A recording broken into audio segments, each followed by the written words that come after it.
slowly but surely adding some stuff. So we're going to play a game. Bennett, do you want to explain this game? Yes. So basically, I'm going to go position by position group. And Okay. you're going to have to tell me if the position group is better than last year, and portal season's not over, but better than last year, about the same, or like, clearly worse in your opinion. Okay. Okay. All right. We'll start on the offense here. Jordan McLeod, presumably out. Dylan Morris in. Quarterback, do we think we're better, worse, similar? I think better. Oh, better than the Sun Belt Player of the Year. Do you want me to expand upon that? Yeah. No, just keep moving on. I think McLeod was really good. And I think McLeod is still very good. I think McLeod was the biggest example of Cignetti being a quarterback whisperer with Tino Sinceri. That's probably fair. Like, I think Ben DiNucci and Todd Centeio had more just like pure skill. And a lot of it was them being able to be like a good quarterback. I think McLeod had a lot of skill. He was untapped. He was raw. There was a lot of potential there. And it was more so what Cignetti and Sinceri got out of him. I mean, this man was told not to throw a wheel route, and he said, all right, bet, and then threw a wheel route that almost got picked to go the other way to lose the UVA game. That happened. I don't know. I think Dylan Morris is better. All right. Might be prisoner of the moment. Might be prisoner of the moment. I might be just living on highlights instead of lowlights from Dylan Morris, but we'll see. I am, though, intrigued because Dean Kennedy, in his first and only year as offensive coordinator for Holy Cross, it was a Sluka power run, like that type of quarterback draw team. And now he's taken on Dylan Morris, and he's more of a pocket passer. He has some mobility. You compared him to Cole Johnson in that he's not necessarily the type that's going to run for 100 yards in a game. He has that pocket mobility. He can get out. He can maybe run for a few yards here and there, but his legs aren't necessarily a weapon. It is an interesting kind of stark contrast. It's definitely different, and he's probably a little more comfortable, to be honest with you, moving around the pocket than Cole Johnson, where like he looks pretty natural when he like avoids a pass rusher and maybe a little less panicked when the pocket isn't perfect. So he does move around kind of well and do some stuff. But yeah, he's not like McLeod, where McLeod could like get 10 yards down the field, juke out a safety, and then go for like 15 more. I would not anticipate a lot of like 30-yard rushes. He has 56 career rushing yards, including sacks. So he's not a rushing threat necessarily, but a good player. So I like that take. Nova said this, Bennett, I think you mentioned it too. Dean Kennedy got his coaching start in Florida with the Gators when Kyle Trask was there. So he has worked with other players similar to that in terms of Kyle Trask being not necessarily a mobile quarterback, but is able to avoid the pressure. But it is just different. I mean, this is his second year as an offensive coordinator. Chesney also made a point in his opening pressers. David Teal asked him like his ideal offense, and he talked about assumption. He's like, yeah, our guy like couldn't run. So we like threw it a lot and had a traditional running game, which I think, and we'll get to the running backs here, they might have a better chance of having a traditional run game with a pocket passer quarterback and looking more like a pro style-ish offense, perhaps. Yes. All right. All right. Running back, we've got some pronunciations here. Ayo Adeyi. Adeyi? Yeah. Adeyi. Okay. Adeyi. Okay. Yeah. North Texas had over 1,000 yards on the ground last year. Quite the running back. They had a George Pettaway, super talented North Carolina transfer. Didn't play a ton for the Tar Heels. I had it wrong earlier, and I quickly deleted my tweet. He averaged like 30 yards a kick return. I was like, this guy averaged 30 yards a rush. Unbelievable. Whoa! And I saw it again. I was like, that doesn't make any sense. Why don't you double check that? And I did. I was wrong. But 30 yards or close to 30 yards a kick return. So he could be your starting kick returner. He's a good running back, though. He's like a top 100 national recruit coming out and just got buried on a good depth chart. And then they also added Tyler Purdy from Holy Cross, who was sort of a backup for them, running back 2, running back 3 range. So wouldn't expect him to be necessarily a huge piece, but he's somebody who can get some carries and then be a third down guy if you need him to be. So they added those guys. Wayne Knight's coming back out of the portal. Wayne Knight has left the portal. But they lost like the main guys, right? Kalen Black, Tyson Lawton, Latrell Palmer. And Solomon Van Horst might come back. Yeah, it's kind of unclear on Van Horst. I think the running back room is better. I think Ayo Adeyi might be one of the best. It might be like better than Percy. I mean, this is a guy who's Really? averaged 7 yards a carry for his career. He averaged about 7 yards per carry last year on 1,000 yards rushing. He had 7 games last season of 100 yards on the ground or more. In comparison, JMU has had 7 of those games since 2021, with I think 4 of them coming from Percy. Yeah, this one feels like no brainer. Like I think they're going to be better at running back. Yeah. I mean, you got a bona fide running back one in Ayo Adeyi, and then is seemingly a great running back in George Pettaway. And then if Van Horst comes back, you got a kind of a dynamic return game out of nowhere with Pettaway and Van Horst. And then Wayne Knight, we don't really know how good Wayne Knight is. Right. I mean, and then there's a few other guys on the roster. I think Sammy Majolani, I'm probably mispronouncing I his think name it's too. Malignaggi or something like that. But yeah. And then Peyton Marion Baldwin. Rutherford and Kamarion Baldwin, like they got some guys. That's a pretty good group. And I think it is imperative that the offensive line is good. Yeah. Because no matter how good your Yeah. running backs are, if they don't have any, running lanes, they can't perform that well. And that brings us into the offensive line group. Yeah. The offensive line group is going to be an interesting group. So they lost some key players, right? You got Carter Miller transferring. You got Gone. Nick Kidwell Gone. Who's the other one they lost on the Tyler Stevens? Gone. Line gone. So they've added some players as well. Tyshawn Wyatt returned from the portal. Back. They got Jesse Ramill from St. Francis, I think it was. Yeah, honestly, I thought that was a play to keep Elijah. Didn't work. Trying to get a buddy. Hunter McLean, a Virginia Tech guy who didn't really play for them, but is like talented coming out of high school, a bunch of years of eligibility left. And then Patrick McMurtry, who is a Holy Cross player who played a ton for the Crusaders, potential starter there. Those are your 3 offensive line additions. Same. I don't think there's much change. This might be a hot take. I don't think the offensive line was necessarily great last season. No, they couldn't get the running game going at all. Ever. Never. And is it because they lost Nick Kidwell in the second game of the season, then Tyshawn Wyatt later in the year, and those are your 2 starting tackles who are like NFL caliber? Maybe. Probably. That's probably why. But you bring back one of them. McMurtry seems like a really good player at the FCS ranks. Does that then, project upwards? Probably. I think if there's any position group that projects upwards, if you have the body type for it, you're gonna be successful at the next level. And Robo is still the offensive line coach, and Robo is a good offensive line coach. So I think they should be good next year from the offensive line perspective. I don't think they take a step backwards. Don't know if they take a step forwards. I'll be interested to see how good of a run blocking group they are, though, because last year's group could not run block and at times were overwhelmed in the pass game. That is correct. Okay. I am confirming some very important information that they don't want to put in their guide. That's fine. That's how things are. I'm assuming. Okay, so let's go. What are you talking about? Let's go to receiver. What are you talking about? What are you whispering to yourself? I was looking at Mississippi State's pronunciation guide. Oh, okay. They've only done about 5 players in, from what I'm seeing, which is fine. I'm doing on a complete side note, real quick. I'm doing Queens men's volleyball later today. Mm-hmm. Princeton does not have a pronunciation guide, and one of their names. I'm going to spell one of these names for you, and I want you to pronounce it for me. Okay. This is what everyone comes to the Jamie Sports News podcast for. Princeton men's volleyball players. They do.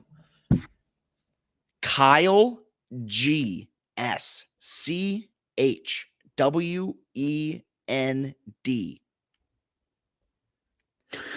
One more.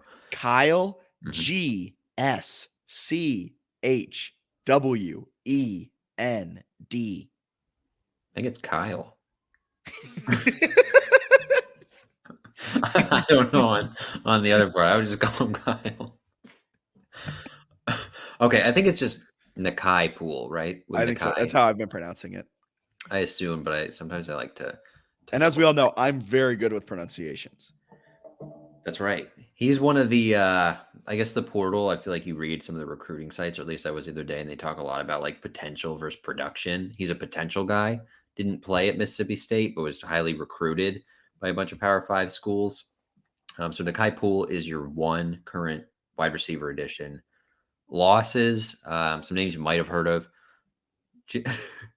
Elijah Surratt, Reggie Brown, Phoenix Sproles. Sorry, what'd you say? The wide receiver losses, potentially familiar. Elijah Surratt, okay, Reggie Brown, yeah. Phoenix Sproles, and they've replaced that with Nakai Poole, who doesn't have any college catches. So what do you think? Better, worse, or the same? I think you said this about Dylan Morris. He's a pocket passer. He has that pocket mobility. Who is he throwing to? Taji Hudson? It's your guy, Omarion Dollison. I know it's Omarion Dollison. I think Dollison, Taji Hudson. We'll see with Nakai Poole. Probably got to add another name, right? I feel like they got to add like another one or two wide receivers. I will say there's a lot of potential in that wide receiver room. A ton of potential. Now, how does that potential then turn into production? I'm not entirely sure. It is worth noting Taji Hudson was the starting wide receiver opposite of Reggie Brown last season to start the year. So he must have shown enough in fall camp to beat out Elijah Surratt, who then went on to have a 1,000-yard season and was arguably one of the most impactful wide receivers of the last 10 years for JMU in a single season. How do you replace that? You're replacing it with a quarterback turned wide receiver who played in like one game at ECU and then played in a few last season. You're replacing that with a guy who can run 22 miles an hour, who has 1 year of eligibility left in Dollison. You're replacing that with Nakai Poole, who was a 3-star recruit, but was recruited heavily by Power 5s. We'll see. But I think it is a worse position group as of January 8th, 2024 than it was on December 22nd, 2023. I think that's fair. All right. Quick tight end, which is similar. They have not added in anyone at tight end, and they lost. Taylor Thompson, breakout year. It could be a Taylor Thompson breakout year. They lost Zach Horton. So I think no additions losing Zach Horton. Kind of hard to argue. Yeah. That it's better. Yeah. No, tight end bad. Tight end takes a step back. But I will say Kai Wright, Taylor Thompson, I think they're good. And who knows? Maybe there could be a late. Pretty much all the names that have come out like didn't post publicly about getting offered by JMU, so it's kind of a waste of time with some of those offers. Anyway, so there's probably some people out there we don't know. Switching gears to the defense. We just switched gears. That's good work. All right, defensive line. Worse. Yeah, they lost. So they lost Jalen Green. 19.5 sacks, was it? 15.5. Jalen Green? Yeah. He did not have 15.5. He did not have 19.5 in 8 games wherever he played. Double chest 15.5. You gave him 20 already. You're one of those fans who are going to vote him for the Heisman. 15.5? What'd you say? I said 15.5. You can give him 19.5 if you want to give him an extra 4, just like if he was healthy, 19.5. Okay, who else did they add? I'm going to figure this out. Well, let me do the losses. So they lose Jalen Green. They lose Chroma to graduation. Abi Nwabuku Akonji. Right as I can get his name. Goes right when we got it. It was 3 years and I got it. Minnesota transfer. Now he's going to be the JMU transfer. Wait, say it one more time. Abi Nwabuku. Okay, you got it. Yeah. I've been saying Abi for a while, and then I realized I got the last name right, but messed up the 3-letter first name. Yeah, you were getting that part right. Okay. Transfer portal season is basically just pronunciation season. James Carpenter left.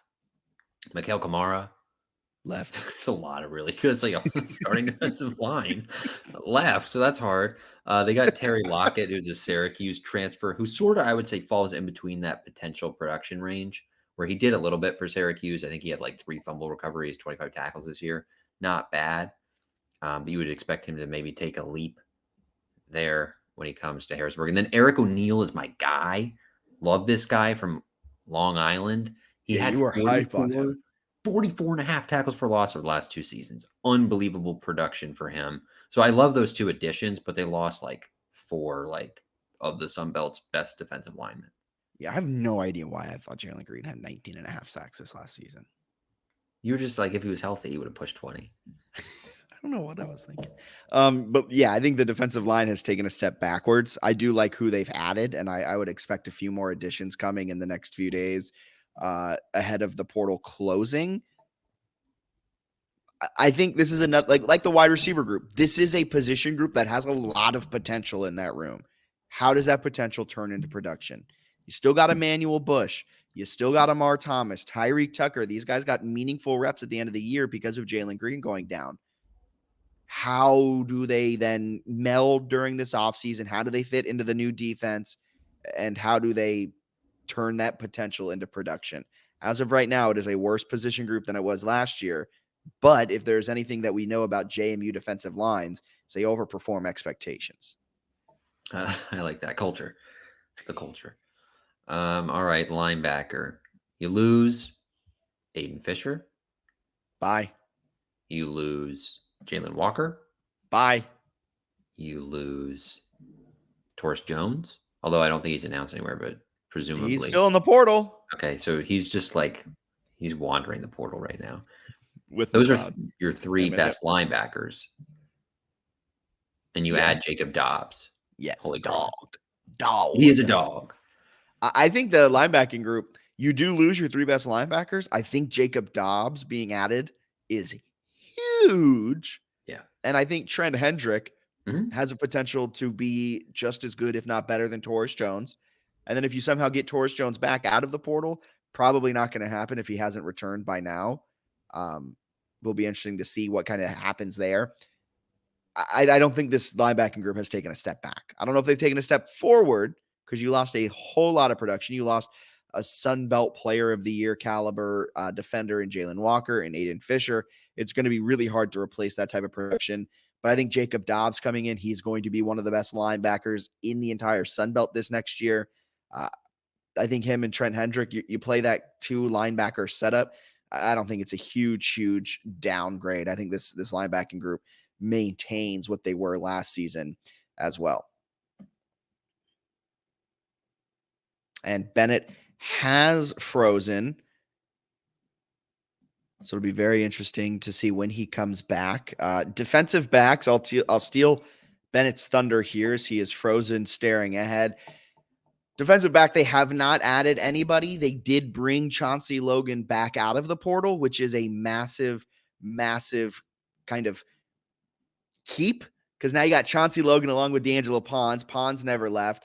And then on top of that, you have a big time, an Eastern Michigan defensive back that is seemingly leaning JMU because he'd love to play with Pons. So then all of a sudden you got a pretty good defensive back room. But you got to get a safety. Yeah, you got to get some guys. This is a depleted room, I think. You got to do something here. I think this is where you're going to have the immediate movement, right? Probably defensive back. Immediate movement? Man, terrible time for Bennett to freeze. Again, as I'm asking him immediate movement, you also graduated out Francis Meehan. You lost Q Reed. You still got Jacob Thomas back there at a safety spot. But overall, this is a defensive back group that I think needs a few more transfer additions to come in and make an impact on this team, because it was the weakest position group a year ago, and they haven't added a ton of, they've retained talent, like immediate, which is great. Like guys coming in.